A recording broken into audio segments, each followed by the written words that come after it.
มาเบิ่งวัดเก่า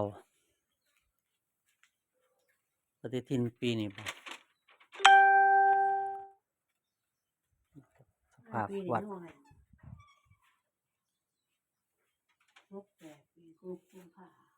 บ่มีไผมาปัดมากวาดทำความสะอาดมีนาวันที่11วันอังคาร2-13เอานี่เมื่อไว้ก่อนนะ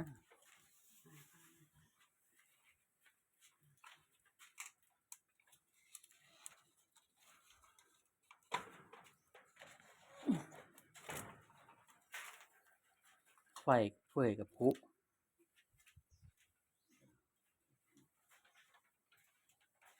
เบิ่งสภาพสิกี่อยู่ห้องนี่ครับตายเกย์แน่ โอ้กับแก่หลายตัวแต่กับแก่คือตกโตไม่หมด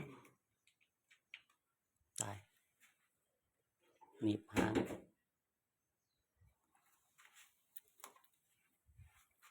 ป้ายเอาเมื่อไปนำสำนักหลวง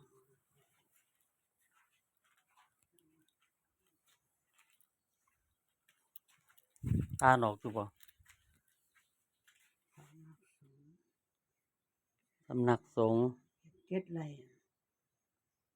ตั้งวันสว่างที่ตั้งวันท่านสมัยโอ้พระท่านยังไม่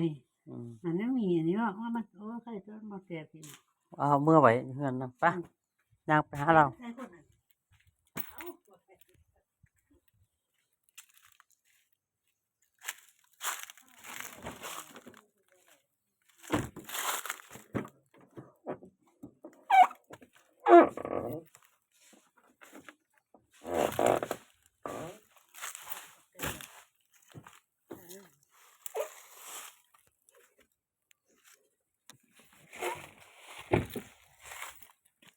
โอ้ขี้ฝุ่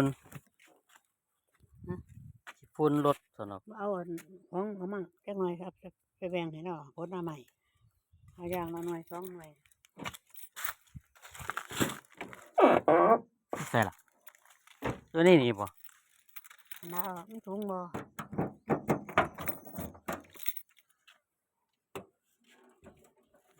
ใส่ในหันไปของเจ้าก่อนสิ